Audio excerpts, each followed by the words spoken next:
ఓం శుక్లాంబరధరం విష్ణుం శశివర్ణం చతుర్భుజం ప్రసన్నవదనం ధ్యాయేత్ సర్వవిఘ్నోపశాంతయే. ఓం సరస్వతీ నమస్తుభ్యం వరదే కామరూపిణి విద్యారంభం కరిష్యామి సిద్ధిర్భవతు మే సదా.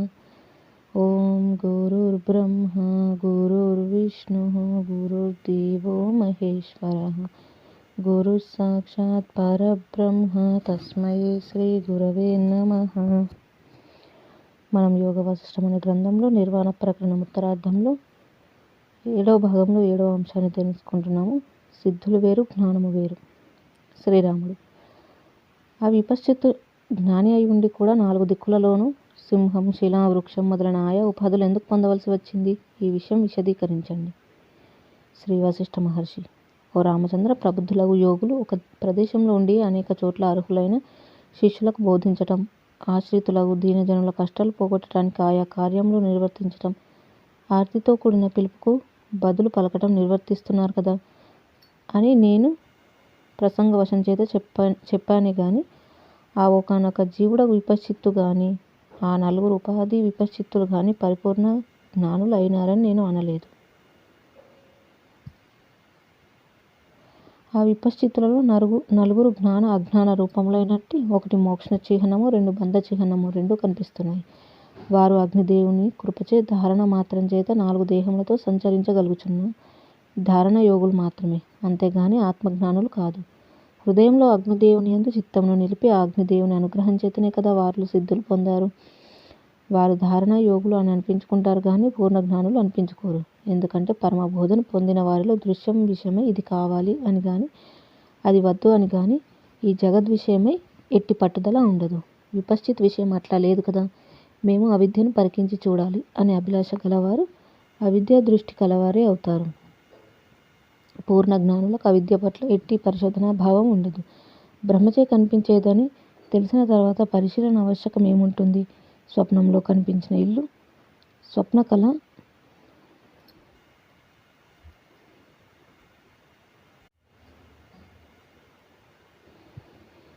స్వప్నంలో కనిపించిన ఇల్లు స్వప్న కల్పన భావ చమత్కారమే అని తెలిసిన తర్వాత ఆ కళలో అటువంటి గృహాలు ఇంకా ఎన్ని ఉన్నాయి అని పరిశీలించాలని ఎందుకు అనిపిస్తుంది? ఆ విపశ్చితునందు 4 దేహాలతో ఈ సృష్టి ఎంతవరకు ఏ రూపములుగా విస్తరించి ఉన్నదో పరిశీలిస్తాను అనురూపంగా అవిద్య ఉండనే ఉన్నది. ఆ విద్య పరిపాకమై ఉండగా ఆత్మజ్ఞానం పరిపుష్టి పొందదు. ఓ రామచంద్ర, జీవన్ముక్తులు తమ యొక్క జగద్విభాగంచే జగత్తులో సంచరిస్తూనే సమాధి విభాగంను యథాతథంగా పరిపోషించుకుంటూ ఉంటారు. అంతేగాని జగత్తు యొక్క వ్యవహారము ఒక మామూలు విషయం అగుచుండగా ఈ జగత్తు ఏమిటి, అవిద్య ఏంటటిది అని పరిశీలనకు బయలుదేరవలసిన అగత్యం వారికి ఉండదు. శ్రీరాముడు: మహర్షి, దేహం ఉన్నంత వరకు బంధం తప్పదు. దేహం దేహికి ఐక మోహము, ముక్తికి దేహమే అడ్డుగా కూడా ఉంటుంది అని కొందరు గురువులు దేహతత్వాన్ని పాఠ్యాంశంగా బోధిస్తున్నారు. ఇట్టి దేహమును దాటివేస్తేనే ముక్తి అనే సిద్ధాంతం విషయంలో మీ అభిప్రాయం సోదాహరణపూర్వకంగా సవివరంగా ప్రసంగించవలసినదిగా నా విన్నపం. శ్రీ వశిష్ఠ మహర్షి: ఆలోచన అనగా ఇష్టము, అయిష్టము, గౌరవభావము, అగౌరవ భావము, భయము, ఆశ్చర్యం, అనురక్తి, విరక్తి ఇవన్నీ కూడా దేహధర్మాలా, మనోధర్మాలా? శ్రీరాముడు: స్వామి, అవన్నీ మనోధర్మాలు గాని దేహధర్మాలు కాదని, మనోధర్మాలు ప్రకటించడానికి ఈ దేహం ఉపకరించే ఉపకరణం మాత్రమేనని మీరు బోధించే ఉన్నారు. మీరు బోధించినది పరమసత్యమే.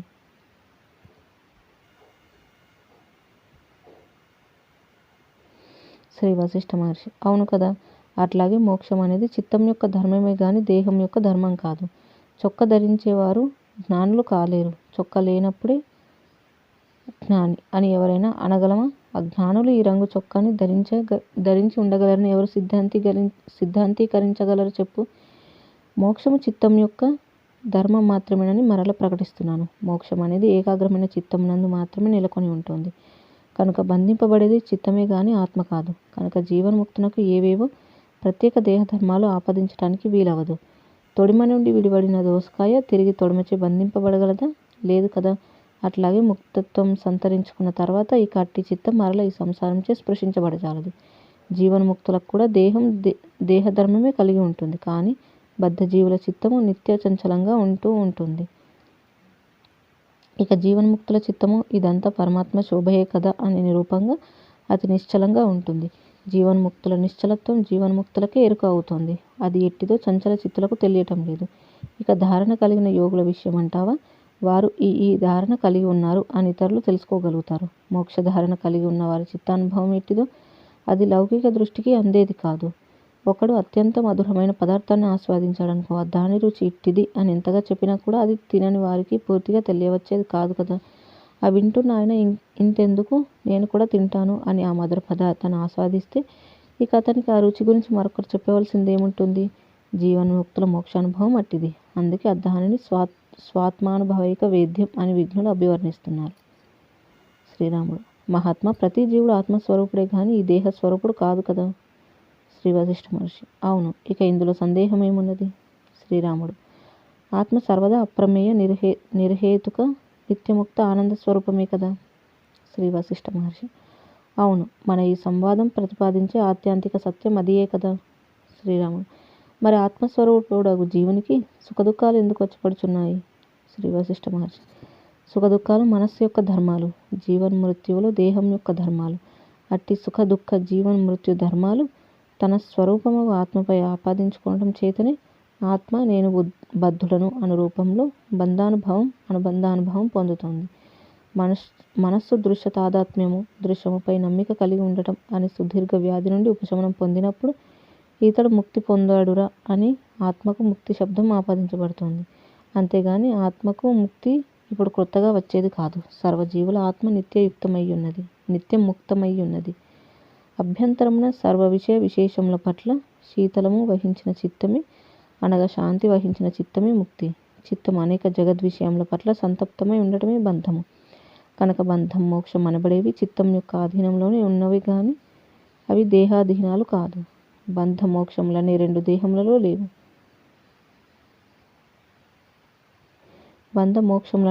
దేహంలో లేవు. జీవన్ముక్తుడు సర్వ విషయ విశేషముల పట్ల ఒకానొక అనిర్దేశముగు అతీతత్వం సంతరించుకొని ఉంటాడు. అట్టి అతీతత్వము ఈ దేహం యొక్క భోగములను అనుభవిస్తున్నప్పుడు గాని, లేక ఈ దేహం ఖండఖండములగుచున్నప్పుడు గాని, అనేక లోక సంబంధమైన పరిస్థితులు ఎదురగుచున్నప్పుడు గాని, నవ్వుచున్నప్పుడు గాని, దుఃఖించుచున్నప్పుడు గాని, మరింకేవైనా పొందుచున్నప్పుడు గాని, కోల్పోవుచున్నప్పుడు గాని ఏమాత్రం చెక్కుచెదరదు. దేహం పని దేహం చేసుకుంటుంది, మనస్సు పని మనస్సు చేసుకుపోతుంది. నేను సర్వదా యథాతథం. తదితరులుగా కనిపించేదంతా కూడా నా అవ్యక్త స్వరూపాన్ని ఆధారంగా కలిగి ఉన్నది. బహిరంగంలో ఏది ఎట్లా ఉన్నా కూడా అంతరంగంలో నేను కించిత్ కూడా సుఖంగాని దుఃఖంగాని లేనివాడని సదా నిర్వికారుడని ఉన్నాను కదా అని ఆత్మజ్ఞాని తన ఆత్మరూపమును గమనిస్తున్నాడు.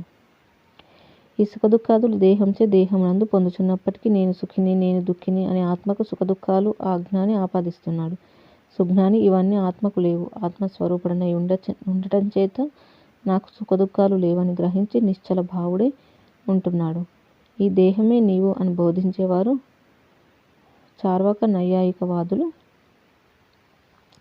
దుఃఖాలకు నిర్వచనం గాని ఉపశాంతిని గాని అందించలేకపోతున్నారని నా మనవి. దేహాత్మవాదం పదే పదే ఓడిపోతుంది. ఆత్మశాస్త్రం ఒకటే చివరికి దిగ్విజయం పొందుచున్నదని పరిశీలకులకు నా మనవి. జీవన్ముక్తులు నిత్యము ఆ శరీరము అగు ఆత్మస్వభావమును సుస్పష్టపరుచుకొని సంతరించుకొని ఉంటారు. వారు ఈ దేహాదుల భావన ఎప్పుడూ కలిగి ఉండరు. కాబట్టి వారు జన్మిస్తూ జన్మరహితులై ఉంటారు, జీవిస్తూ జీవాదులకు సంబంధించిన వారై ఉంటారు, మరణిస్తూ మరణించిన వారై ఉంటున్నారు. అనగా వారు జన్మిస్తూ జీవిస్తూ మరణిస్తూ తమను తాము జన్మ జీవన్ మరణములకు అతీతమైన కేవలాత్మస్వరూపంగా దర్శిస్తున్నారు. ఆ జీవన్ముక్తులు దేహదారులై ఉంటూనే దేహరహితులై ఉంటారు. వారి దృష్టిలో వారు దేహాత్మలు కాదు.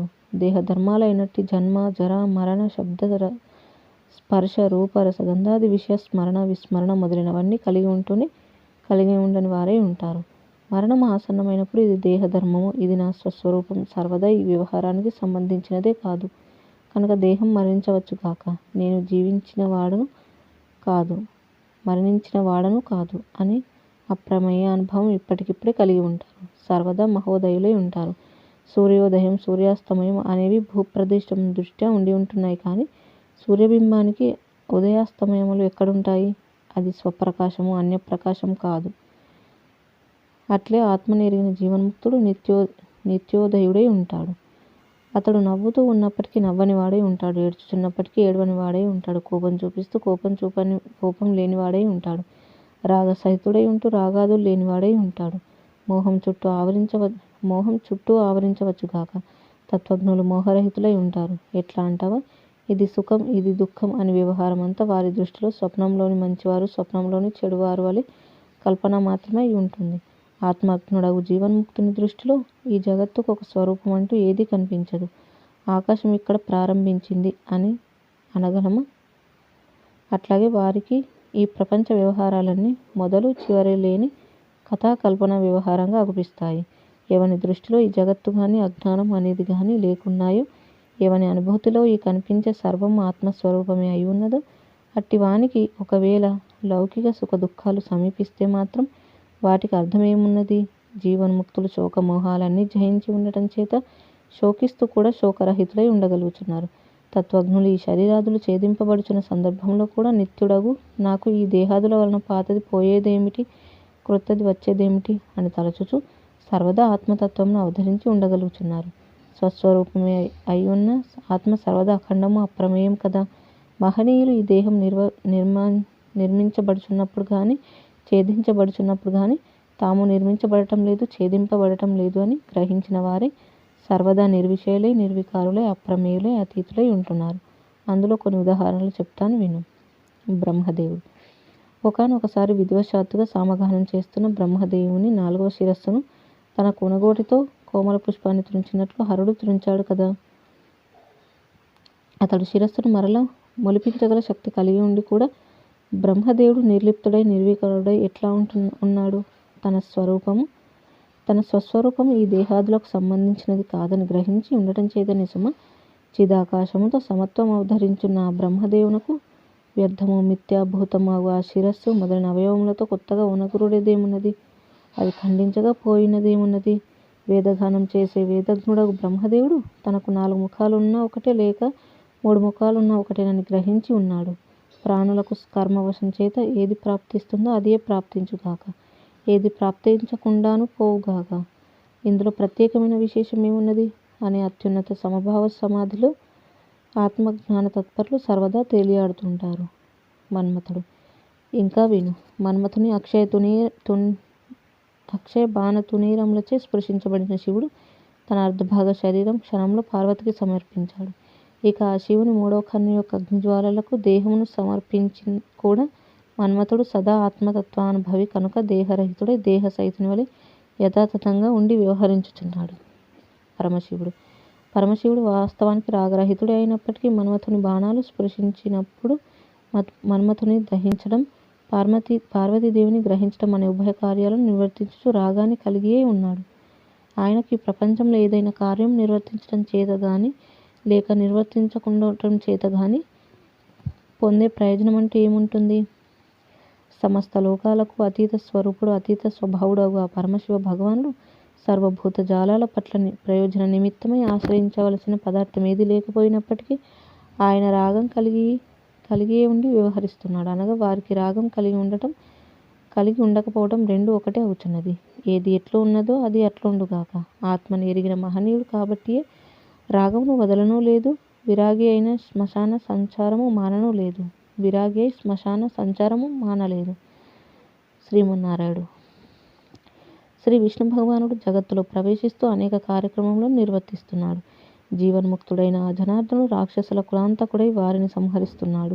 ఇంద్రుడు మొదలైన వారిచే రాక్షసులను సంహరింపజేయిస్తున్నాడు.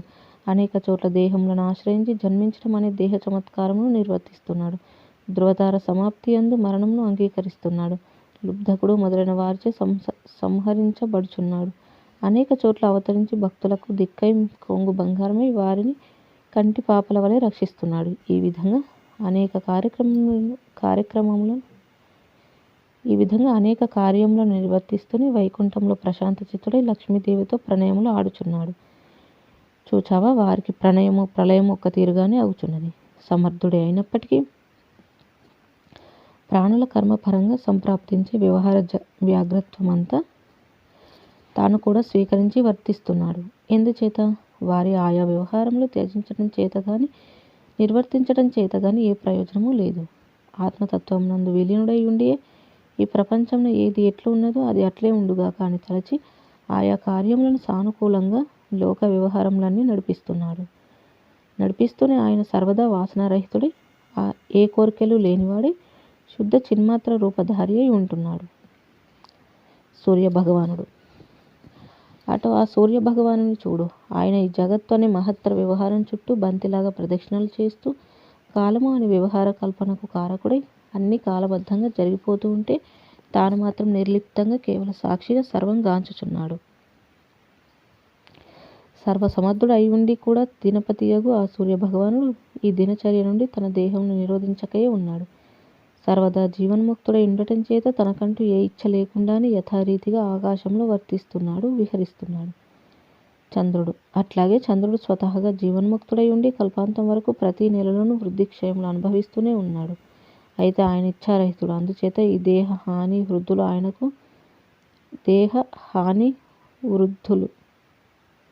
ఆయనకు సుఖ దుఃఖాలను కలిగించటం లేదు. అగ్నిదేవుడు. ఇక పరమాత్మయో అగ్నిదేవుడు కూడా ఒకప్పుడు మరుత్తు అనే ఆయన 12 సంవత్సరాలు యజ్ఞం చేస్తూ నిరంతరం ఏనుగు తొండమంత పరిమాణం కలిగిన మృతధారను అగ్నికి సమర్పిస్తున్నాడు. మరొక సందర్భంలో శివుడు పార్వతితో పొందిన సమాగమ సమయంలో దేవతల వలన కలిగిన విఘ్నం కారణంగా కలించిన శివతేజో వీర్యంను బ్రహ్మదేవుని ఆజ్ఞానుసారం త్రాగుటచే ఏర్పడిన దాహబాధ చేత దేవతలకు నిరంతరం సమర్పించబడి యజ్ఞహవ్యములను తన యందు ధరించడం చేత ఇటువంటి ఆయా సందర్భాలలో దుఃఖాదులు ఏర్పడినప్పటికీ తాను జీవన్ముక్తుడు కాబట్టి సమస్థితిచే అవన్నీ వహిస్తూ యథారీతిగా వెలయుచున్నాడు. బృహస్పతి శుక్రాచార్యులు. అదేవిధంగా దేవతల గురువు బృహస్పతి, దానవుల గురువు శుక్రాచార్యులు స్వతహాగా జీవన్ముక్తులు.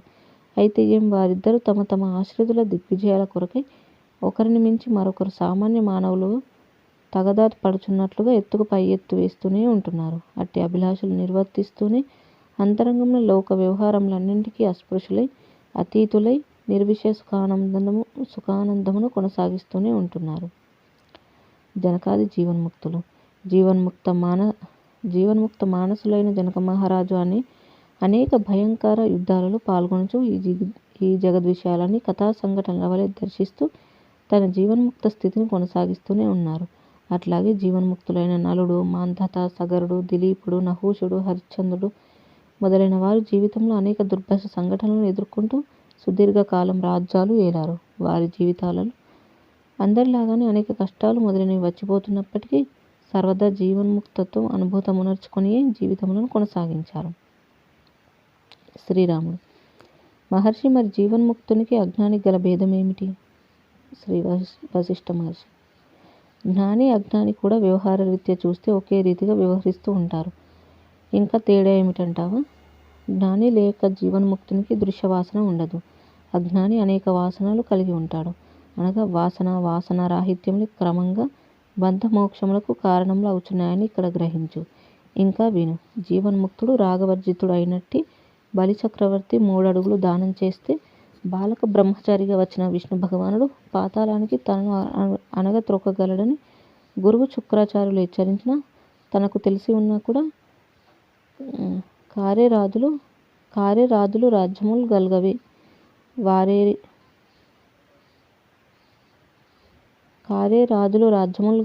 వారేరి అని చక్రవర్తి పదవిని తృణప్రాయంగా సమర్పించి వేశాడు. అట్లాగే ప్రహ్లాదుడు, నముచి, వృత్తుడు, మురుడు, అందకాది రాక్షసులు పైకి రాగయుక్తుల వలె అత్యహంకారుల వలె వ్యవహరిస్తూ ఈ ప్రపంచంలో స్థితి కలిగి ఉండి అంతఃకరణంలో సర్వం సర్వదా భగవదర్పితమే అని గ్రహించి చరించారు. కాబట్టి ఓ రామచంద్ర, చిదాకాశ స్వరూపం సంతరించుకొని ఉన్న మహనీయులు తాము రాగద్వేషములు ప్రదర్శిస్తూ ఉన్నప్పటికీ, వారికి సచ్చరిత్రలు దుశ్చరిత్రలు ఉండి ఉంటున్నప్పటికీ వారికి మోక్షస్థితికి వచ్చే లోటేమీ ఉండటం లేదు. చిదాకాశ స్థితికి ఈ ప్రపంచంలో వ్యవహారములకు సంబంధం ఉండటం లేదని గమనిస్తున్నావు కదా. ఎందుకంటే జీవన్ముక్తులు పరిపూర్ణ స్వయమాత్మ స్వరూపులై ఉంటారు. చిదాకాశం వలె శుద్ధమైనట్టి అంతిమ సాక్షాత్కార వృత్తిరూపముగా జ్ఞానం అవతరించి ఉంటారు. అట్టి శుద్ధ జ్ఞానంతో ఈ దేహ మనో ఇంద్రియ ప్రాణ ధర్మములను ఆద్యమగు పరబ్రహ్మ భావనతో దర్శిస్తూ ఉంటారు. ఇవన్నీ కూడా వీటిచే గాంచబడే విషయాదులతో సహా సర్వము బ్రహ్మమే కదా అని ఎరుకను దృఢపరుచుకొని ఉంటారు. కనుక అట్టి జీవన్ముక్తులకు ఇది స్వకీయము, ఇది పరకీయము అనే భేదం మొదలై నశించి ఉంటుంది.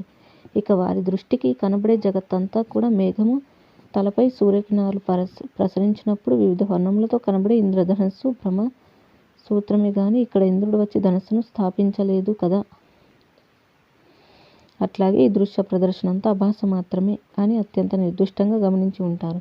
ఇంద్రధనస్సు సూర్యకిరణముల మేఘములను తాకుటచే ఏర్పడి కనబడుచున్నప్పటికీ శూన్యం మాత్రమే కదా. ఈ బ్రహ్మాండంలో కనిపించే పరమాణువుల సముదాయమై కనిపించే జగత్ వస్తువులని శూన్యం మాత్రమే అని సుస్పష్టం చేసుకొని ఉంటారు. ఆకాశంలో మేఘ సముదాయంలో కనిపించే కొండ శిఖరాలు, ఉద్యానవనాలు, దూదిపింజాలు ఇవన్నీ పుట్టినదెప్పుడు, నశించేదెప్పుడు, నశించనిదెప్పుడు? అవన్నీ మేఘపుంజాల మధ్యగా ద్రష్ట స్వయంకృతమైన ఊహకల్పనచే కనిపించేవే కదా. స్వప్నంలో కనిపించిన జనులు పుట్టినదెప్పుడు, చచ్చినదెప్పుడు, తొలగినదెప్పుడు? స్వప్నంలో కనిపించిన మిత్రుడు పుట్టను లేదు, చావుపోవటము లేదు కదా. ఊహలో కనిపించే ఒక నగర సింహద్వారానికి ఎవరు నగిసి చెక్కారంటే ఏం చెప్తాం? అట్లాగే ఈ జగత్తు అనబడేది ఎన్నడూ పుట్టడం లేదు, నశించటం లేదు. అయితే అసత్య అయినప్పటికీ స్వప్నంలో భవనం స్వప్న సమయంలో వాస్తవంగానే అనుభవం అవుతోంది కదా. చూచావా? అట్లాగే ఈ జగత్తు కూడా అసత్య అయినప్పటికీ అజ్ఞానం ఉన్నంతకాలం సత్వలే భాసిస్తోంది.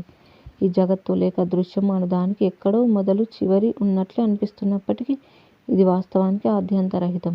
ఇది అనాది అనంతం కూడా. ఇదంతా పదార్థ సహితంగా కనిపిస్తున్నప్పటికీ శూన్యం మాత్రమే.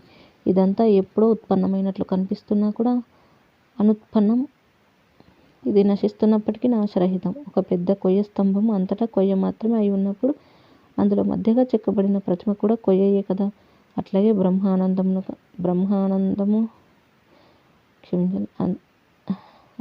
బ్రహ్మమునందు కనిపించే ఈ జగద్దృశ్యము బ్రహ్మమే అయి ఉన్నది. కల్పనచే భాషించే జగద్దృశ్యము చిదాకాశమే. ఓ రామచంద్ర, ఒకడు తన ఆలోచనలన్నీ త్యజించి నిద్రారహితమైన సమాధిని అవతరించాడనుకో. అట్టి సర్వకల్పన వర్జితము సర్వత్రా ఏకరసము అయిన కేవల చిదాకాశమునందే ఈ జగత్తు వెలయుచున్నదని గ్రహించి ఉండు. ఒకని బుద్ధివృత్తి నేత్రేంద్రియం ద్వారా ఒక ప్రదేశం నుండి మరొక ప్రదేశమునకు వెళ్ళుచున్నప్పుడు ఆ రెండు విషయముల మధ్య గల నిర్విషయ సంవిత్తునందే ఈ జగత్తు విలసిల్లి ఉంటుంది. మనమందరము చిదాకాశ స్వరూపములే.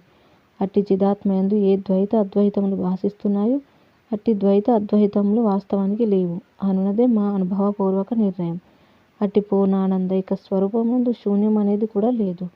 నీటితో నింపబడిన కుండ, ఖాళీ కుండల వలె శూన్యత్వ పూర్ణత్వ శబ్దాలు సాపేక్షకం మాత్రమే. ద్వైతం అద్వైతం అనే శబ్దాలు సాపేక్షచే సంభవించేవి. ఆత్మయందు ఏకత్వము లేదు, అనేకత్వము లేదు. ఇక ఈ జగత్తు కనిపించేదంటావా? ఒక ఖాళీ స్థలంలో భవిష్యత్తులో కట్టబోయే ఇంటిని ఊహించి ఇది వంట గది, ఇది పూజా మందిరం, ఇది పడక గది, అది అందరం కూర్చుని కబుర్లు చెప్పుకునే విశాల విభాగం, ఇక్కడ కుర్చీలు ఉంటాయి అని చెప్తూ ఉంటాడు. చూచావా? అట్లాగే ఈ జగత్తు కూడా భవిష్యత్తు భవనంలాగా దేశకాలాదులతో కూడినదే కనిపిస్తోంది. వాస్తవానికి ఇదంతా ఆత్మయే. సర్వం కల్విదం బ్రహ్మ అనే వేదవాక్యంలాగా ఇదంతా సర్వదా చిదాకాశ రూపము బ్రహ్మమే అయి ఉన్నది. ఎట్లా అంటావా? స్వప్నద్రష్ట యొక్క చైతన్యం స్వప్నంలో తన స్వరూపాన్ని వివిధ జనుల వలె నగరాదుల వలె దర్శిస్తుంది. చూచావా? అట్లాగే ఈ జాగ్రత్త ద్రష్ట యొక్క చైతన్యమే జాగ్రత్త ద్రష్ట జగత్తుగా కనిపిస్తుందని విఘ్నులు ఎరిగియే ఉంటున్నారు. ద్రష్ట యొక్క స్వయం స్వరూపమగు చైతన్యమే ఆ ద్రష్టకు అజ్ఞాన ప్రభావం చేత అనగా స్వస్వరూపమును ఏమర్చుట చేత జగత్తుగా ఇక్కడ అగుపిస్తుంది. ఓ మహత్తరమైన ఆశయం గల మహాశయ రామచంద్ర, ఈ దృశ్యం సర్వదా శిలాఘనం వలె మౌనంగా ఉన్నట్టి బ్రహ్మం యొక్క రూపమే. అయితే స్వాత్మయే తాను ప్రసరించి ఉన్నట్టి తన స్వస్వరూపాన్ని జగత్తు అనే దానిగా దర్శిస్తోంది. ఈ దృశ్య జగత్తుకు ఇంతకు మించిన వేరే అర్థం లేదు. జై శ్రీరామ్. ఈ విధంగా మనకి ఈ యొక్క సిద్ధులు వేరు, జ్ఞానం వేరు అనే అంశాన్ని గురించి వివరించడం అనేది చూసాము.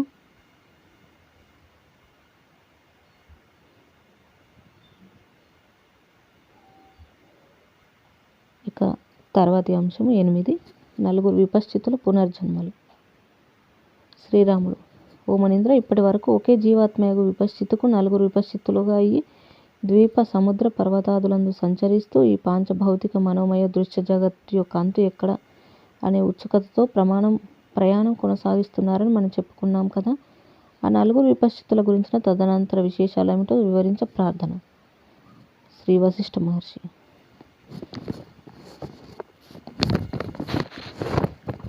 అట్లే అగుగాక. ఆ విపశ్చితుల్లో ఒకడు ఒకనాడు క్రౌంచద్వీపంలో గల వర్షసీమ అనే పేరుతో పిలువబడి పర్వత శ్రేణుల మధ్యగల ఒక గండశిలపై దీర్ఘ ప్రయాణపు బడలికచే ఆదమర్చి నిద్రిస్తున్నాడు. ఇంతలో ఒక మదపు టేనుగు తన పాదఘట్టంతో అతని దేహమును పువ్వును నలిపినట్లు నలిపివేసింది. రెండవ విపశ్చిత్తు ఒక కీకారణ్యంలో సంచరిస్తున్నాడు. ఇంతలో మహాబలవంతుడగు రాక్షసుడు ఒకడు తారసపడ్డాడు. వారిద్దరి మధ్య గొప్ప యుద్ధం జరిగింది. ఆ యుద్ధంలో రాక్షసునిదే పై చెయ్యి అయింది. కొంత సమయం తర్వాత రెండవ విపశ్చిత్ దేహం నిర్జీవమయ్యింది. విజేతయగు రాక్షసుడు కోపం ఆపుకోలేక మృతుడైన రెండవ విపశ్చిత్ దేహమును భుజంపై పెట్టుకొని ఆకాశంలోకి ఎగిరి దూరంగా గల సముద్ర మధ్యంలో బడబాగ్నిలో పడివేశాడు. ఆ అగ్నిలో పడిన రెండవ విపశ్చిత్తు దేహం భస్మంగా మారిపోయింది. ఇక మూడవ విపశ్చిత్తు ఒక విద్యాధరునితో స్నేహం చేసి అతనికి అత్యంత ప్రియుడైనాడు. ఒకనాడు ఆ విద్యాధరుడు మూడవ విపశ్చిత్తు యొక్క అభ్యర్థనను కాదనలేక తన వెంట స్వర్గలోకం తీసుకువెళ్ళాడు. ఆ ఇద్దరు ఇంద్రసభలో ప్రవేశించారు. ఇంద్రుడు సభలో వినోదిస్తూ ఉండగా ఆ ఇంద్రుని దృష్టి మూడవ విపశ్చిత్తుపై పడింది. తటాలున సింహాసనం మీద నుండి లేచి అనర్హుడైన ఈ మానవుడు ఇక్కడికి రావటమా అని హుంకరిస్తూ, ఓయ్, నీవు ఈ క్షణమే భస్మైపోయేదవుగాక అని శపించాడు. మరి క్షణం ఆ మూడవ విపశ్చిత్తు దేహం ఆసనం మీదనే ఒక గుప్పెడు భస్మంగా అయిపోయింది. నాలుగవ విపశ్చిత్తు కుషాని ద్వీపంలో ప్రవేశించాడు. అక్కడ అతనికి ఒక గొప్ప సరస్సు కనిపించింది. వెంటనే ఆ సరస్సులో జలకాడటం ప్రారంభించాడు. ఇంతలో సరోవర గర్భంలో నుంచి ఒక మొసలి అకస్మాత్తుగా ఆ నాలుగో విపశ్చిత్తు దేహం పైకి దూకి అతని దేహాన్ని ఖండఖండాలుగా త్రుంచివేసింది. ఈ విధంగా 4 దేహాలు నశించగా వారి సంవిత్తు ఆకాశ రూపం పొందింది. ఆకాశంలోని వారి వారి పూర్వ సంస్కారాలచే సంప్రాప్తమైన ప్రాపంచిక దృష్టిల ప్రభావం చేత 4 రకాలైన ప్రపంచాలను గాంచసాగారు. నలుగురు 4 దేహాలను ధరించారు. సృష్టి ఆరంభంలో మొట్టమొదటగా సృష్టించబడిన ప్రజాపతులు తమ దేహాలను ఆ దేహాల ద్వారా అనేక సృష్టులను దర్శించినట్లే ఆ నలుగురు విపశ్చితుల సంవిత్తు మరలా 4 దేహాలను, ఆ దేహాలతో వస్తు విషయ పరిజ్ఞానంతో కూడిన జగదానుభవాలను పొందనారంభించారు. వారి వారి మనోప్రతిభాస మాత్రమగు అతివాహిక దేహమును స్థూల దేహమును ఆ రెండింటికి విషయాలైన స్థూల జడ పదార్థములను గాంచసాగారు. ఆకారరహితమగు జలంలో ఆకార రూపమగు తరంగాలు పరిఢవిల్లినట్లుగా ఆకాశరహితమగు చిదాత్మలు వారు ఆకాశమాత్ర రూపులై ప్రదర్శితులై ప్రవర్తించసాగారు. అట్లా వారు నలుగురు పాంచభౌతిక దేహాలు అవతరించగానే ఈ పృథ్వీ యొక్క పరిమాణం ఎంతటిదో నేను తెలుసుకోవాలి అనే రూపం గల ఇతపూర్వపు సంస్కారాలు ఆ నలుగురి మనస్సులను ఆశ్రయించాయి. ఆ నలుగురు మరల పూర్వ సంస్కార బలం చేత భూమి యొక్క విస్తీర్ణం ఎంతవరకు తెలుసుకోవాలి అనే కుతూహలం కొనసాగించడానికి అనువైన భౌతిక దేహాలు పొంది పరిభ్రమణం కొనసాగించారు. ఆ విద్య యొక్క పరిమాణం ఎంతో తెలుసుకునే ఉద్దేశంతో ఒక ద్వీపం నుండి మరొక ద్వీపానికి ప్రయాణాలు చేయసాగారు. పశ్చిమ దిక్ విపశ్చిత్ మోక్ష సన్యాస యోగం. పశ్చిమ దిక్ విపశ్చిత్తు ఆ విధంగా సంచారం కొనసాగిస్తూ ఒకప్పటికి 7 సముద్రాలతో కూడిన 7 ద్వీపములను దాటివేశాడు. స్వర్ణమయమగు ఒకానొక విస్తీర్ణ ప్రదేశంలో ప్రవేశించాడు. సౌభాగ్యవశంగా ఆ ప్రదేశంలో క్రీడిస్తున్న విష్ణు భగవానుని దర్శించాడు. స్తుతించి శరణు వేడాడు. స్తుతి విన్నపం శరణాగతులచే సంతుష్టుడైన విష్ణు భగవానుడు పశ్చిమ దిక్కు విపశ్చిత్తుకు ఆత్మజ్ఞాన బోధ ప్రసాదించారు. అది విని అనునయించుకున్న ఆ విపశ్చిత్తు క్రమంగా సమాధినిష్ఠుడై ఆకాశ గర్భ ప్రదేశంలో 5 సంవత్సరములు గడిపివేశాడు. ఆ తర్వాత దేహం త్యజించాడు. దేహభావం మొదలంట సమసిపోగా కేవలం చిత్తస్వరూపుడైనాడు. అట్టి స్థితిలో చిత్తం స్వతస్థితి సముపార్జించుకోగా అతడు విదేహముక్తిని పొందాడు. ఇక అంతవరకు అనేక ఉపాధుల సంచలన రూప కార్యక్రమంలో అంటిపెట్టుకుని ఉన్న అతని ప్రాణములు ఆకాశ రూపమును పొందినవై అనంత వాయువులలో లీనమై ప్రకాశించాయి. తూర్పు దిక్ విపశ్చిత్ చంద్రలోక స్థానం. తూర్పు దిశకు వెళ్ళిన విపశ్చిత్తు సుదీర్ఘంగా ఆకాశంలో ప్రయాణిస్తూ పూర్ణచంద్రుని సమీపించాడు. అతడు క్రమంగా చంద్రబింబపు అమృత కిరణములచే ఆకర్షితుడై తన శరీరంను శుద్ధ చంద్ర రూపంగా భావన చేయసాగాడు. అట్లా చిరకాలంగా నా నుంచి అమృత కిరణాలు ప్రసరిస్తూ భూమిలో ఔషధ శక్తిని పెంపొందిస్తూ తదితర జీవులందరినీ సమహ్లాదపరచునుగాక అని అవిచ్ఛిన్నంగా భావన కొనసాగింది. చాలా కాలమైన తర్వాత అతనికి శరీర భావనతో పాటు పాంచభౌతిక దేహత్వం నశించిపోయింది. ఇక అటుపై అతడు చంద్రలోకంలో సంచరిస్తూ స్థితి కలిగిన వాడై ఉండటం జరిగింది. శ్రీరాముడు: స్వామి, ఏమి ఆశ్చర్యం! ఒకే జీవుని భావన రూపంగా ప్రదర్శితమైన 4 విపశ్చిత్ దేహాలలో ఒకటి విదేహముక్తి పొందటం, రెండవది చంద్రలోక నిత్య నివాసం పొందటం జరిగిందా? మరి మరొక 2 విపశ్చితుల సంగతేమిటి? వారింకా 2 వేర్వేరు భౌతిక దేహములు కొనసాగిస్తూనే ఉన్నారా? లేక వారి దేహములకు కూడా ఏమైనా విశేషం జరిగిందా? శ్రీ వశిష్ఠ మహర్షి: ఆ విషయాలకు వస్తున్నాను, విను. దక్షిణ దిక్ విపశ్చిత్ సాంసారిక తన్మయత్వం. దక్షిణ దిక్కు విపశ్చిత్తు అనేక ప్రదేశాలు సందర్శిస్తూ షాల్మలి దీపం చేరాడు. అక్కడి రాజ్య విశేషాలు, ధనాది సంపత్తులు, వాహన ఉద్యానవనాదులు చూచి ఇవన్నీ సొంతం చేసుకుని నేనే రాజునే ఎందుకు అనుభవించరాదు అనే కుతూహలం కలిగింది. అక్కడికక్కడే తన ఇష్టదైవమైన అగ్ని భగవాను ఆరాధించి తన బల పరాక్రమములు గుర్తు చేసుకున్నాడు. క్రమంగా కొద్దిమంది సైనికులను సమీకరించుకొని అక్కడి రాజుపై యుద్ధం ప్రకటించి అతనిని యుద్ధంలో జయించి ఆ షాల్మలి ద్వీపంలో చక్రవర్తి అయి రాజసింహాసనం అధిష్ఠించాడు. అతడు ఇప్పటికీ అక్కడ రాజ్యం పరిపాలిస్తూ అనేక వినోదాలతో కాలం గడుపుతూ సుదీర్ఘకాలంగా ఉంటున్నాడు. ప్రేమ, రాజ్యపాలన, అధికారం, శత్రురాజులపై రాజకీయాలు ఇటువంటి సామాన్యుల అల్పభావ పరంపరలలో మునిగి తేలుతూ అతి దీర్ఘకాలం రాజ్యం ఏలుతూనే ఉన్నాడు. నేను విపశ్చిత్తు నామధేయుని కదా, ఈ భూమి యొక్క మాయ యొక్క విస్తారం చూడడానికి బయలుదేరాను కదా అనే ఆలోచన అతడు ఎప్పుడో మర్చిపోయాడు. అతడిలో తత్వజ్ఞానం లేకపోవటం చేత ప్రస్తుతానికి ఎదురుగా ఉన్న రాజ్యపాలనాది విశేషాలలో తన్మయుడై ఉంటున్నాడు. శ్రీరాముడు: మహర్షి, ఇదంతా చమత్కారంగా ఉన్నది. ఒకే జీవాత్మ యొక్క సంకల్ప, ఉద్దేశ, సంభావన, ఆశయాల నుండి బయలుదేరిన 4 ఉపాధులలో ఒకరు విదేహముక్తి పొందటం, రెండవ వారు ఉత్తమలోక ప్రాప్తి పొందటం, మూడవ వారు సంసార విశేషాలలో తన్మయులై కాలం గడుపుతూ ఉండటం. ఎంతటి ఆశ్చర్యం! సరే, ఇక ఉత్తర దిక్కు విపశ్చిత్తు ఏం చేస్తూ ఉన్నాడో అది కూడా చెప్పండి. శ్రీ వశిష్ఠ మహర్షి: సరే, ఇక ఆ విశేషం కూడా చెప్తాను, విను. ఉత్తర దిక్కు విపశ్చిత్తు అనేక ప్రదేశాలు సంచారం చేస్తూ కొంతకాలం గడిచిపోయిన తర్వాత అతి సంచార సంయుక్తమైన సాద్వత మహాసముద్రం చేరాడు. అక్కడ జలస్తంభన విద్యను ఉపాసించి సముద్ర గర్భంలో సంచరించసాగాడు. అలా సంచరిస్తూ ఉండగా ఒకనాడు ప్రమాదవశాత్తు ఒక తిమింగలం కళ్ళబడ్డాడు. ఆ తిమింగలం అతని వెంటబడి చివరకు ఎక్కడో పట్టుకుని అతనిని గ్రటుకున మింగివేసింది. ఆ విధంగా ఆ పెద్ద తిమింగలం పొట్టలో ఒక చోట చిక్కి ఆ తిమింగలం మాంసం భుజిస్తూ అక్కడే నిద్రిస్తూ 1000 సంవత్సరాలు గడిపాడు. ఆ తర్వాత తిమింగలం మరణించినప్పుడు పొట్టలోంచి ఒక పురుగులాగా బయలువెళ్ళాడు. ఆపై సాద్వత మహాసముద్రంలో 50,000 యోజనాలు అనగా 1 యోజనం సుమారు 4 మైళ్ళు ఉంటుంది. ఆ విధంగా 50,000 యోజనాలు ప్రయాణించి ఒకానొప్పటికి దేవతలు సంచరించే సువర్ణమయమైన ఒక భూప్రదేశం చేరాడు. కాలమహిమ మహత్తరమైనది కదా. అక్కడ కొంతకాలం తర్వాత దేహ శైథిల్య కారణంగా మరణం పొందాడు. ఎండు కట్టె పుల్ల అగ్ని యొక్క స్పర్శచే అగ్నికణంగా మారునట్లుగా అతడు అక్కడ దేవతా రూపం పొందాడు. ఆ విధంగా ప్రధాన దేవతారూపుడై కొంతకాలం గడిపిన తర్వాత అతనిలో లోక సంచారం చేసి ఈ సృష్టి యొక్క అంతు తెలుసుకోవాలనే ఇతఃపూర్వపు జన్మ యొక్క ఉత్సుకత బలోపేతంగా బయలువెడసాగింది.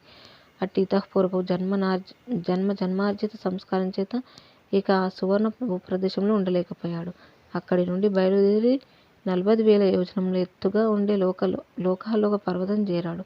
ఆ లోకాలోక పర్వతం యొక్క ప్రథమ భాగం సూర్యకాంతితో విరాజిల్లుతూ జీవ సంచారానికి యోగ్యమై ఉంటుంది. తతిమ్మ 3 భాగంలో అంధకారమై జీవులు ప్రవేశించడానికి వీలుగా లేదు. మన ఉత్తర దిక్కు విపశ్చిత్తు ఆ లోకాలోక పర్వతం యొక్క అత్యున్నత శిఖరం చేరాడు.